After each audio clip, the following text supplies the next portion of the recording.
My name is Kate Flynn. I'm the co-founder and CEO of Sun and Swell Foods. We make healthy, sustainable snacks. So we have a whole line of snacks that are vegan, gluten-free, clean label, real food only, and we package them in compostable packaging.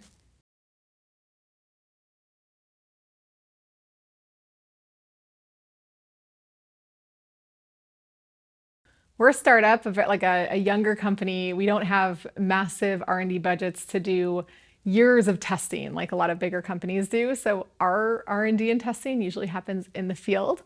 A lot of times, what I mean by that is actually like getting our product and pack in the compostable packaging and or trying to work with it and seeing what happens.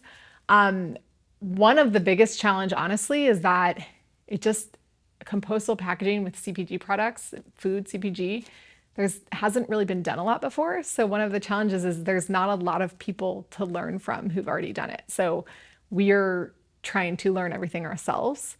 There's not a way that you can, it's not as simple as like, hey, let's invest $2,000 in a shelf life study. And at the end of that, we'll know like with like precision, like if this is going to work.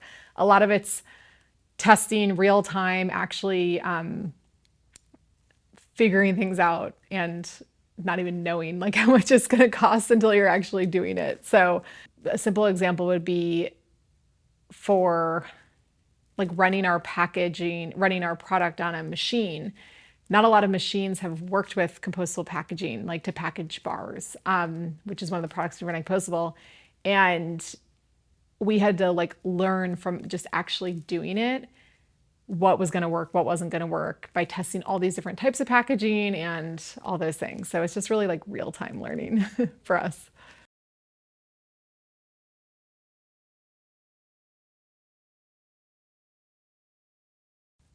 The times where I've struggled the most have been the times where I haven't been leveraging collaboration. I've just been trying to figure it out on my own.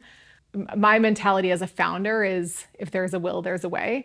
And when I look at the world of packaging snack foods and compostable packaging, there's not a lot of people doing it. So I don't know of a lot of people to turn to. But what I found every time I've struggled, it's by reaching out to somebody in this world, this sustainable packaging network, that usually leads me to the right answer. So just as a simple example, we really struggled with the first time, and I'll show it in case it makes sense, but these are some energy bars that we wrap in compostable packaging. And when we first started making these, we were using a different film, and the film wasn't working on our co-manufacturer's machine.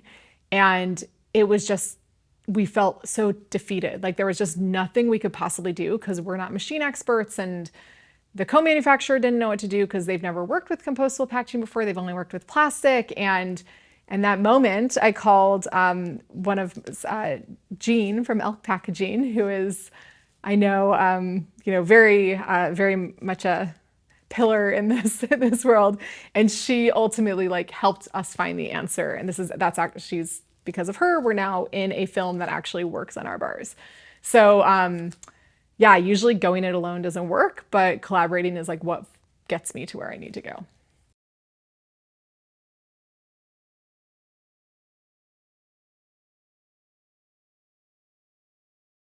I think the key for educating consumers is not getting too complex and just keeping it as simple as possible. Like if you think about it, consumers still don't even know how to recycle properly. Like it's still a question of what can be recycled and what can't.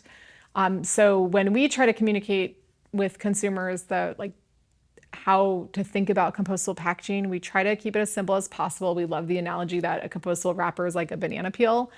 It doesn't go in the recycling bin if it can't be if you can't compost it. It needs to get composted. But then the other key thing to communicate is, just because you have a compost bin doesn't mean you can throw a compostable wrapper in it.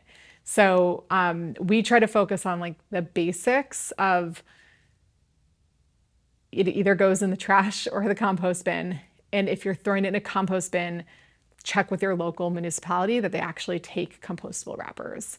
So we try to distill it down to like the two main points. We obviously have like for our customers, we have like FAQs on our website, and we try to message it in our email marketing and our website marketing and whatnot. But especially if they want to go deeper, we have like more layers of information. But at the end of the day, we just try to keep it simple.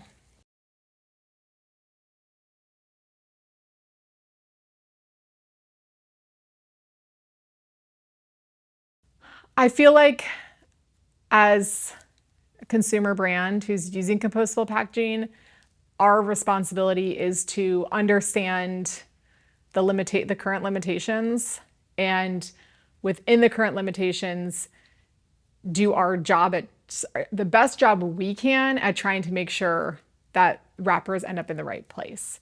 And you can only, like, what I've learned is you can only control what you do. You can have a voice and, policy changes down the road or whatever, but in the moment, we can only control what we do. And that means, for one way that we do that is trying to educate consumers on where wrappers can go. And then the other part of it for us is we also have a collection, like we have a send back program for customers where they can send their used wrappers back to us.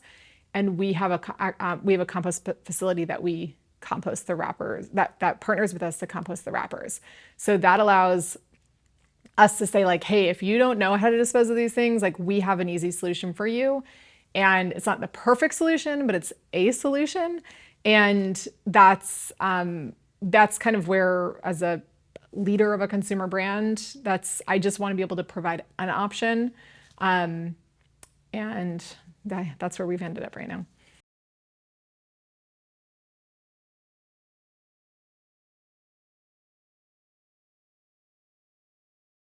I think what keeps me doing it is just seeing the alternative.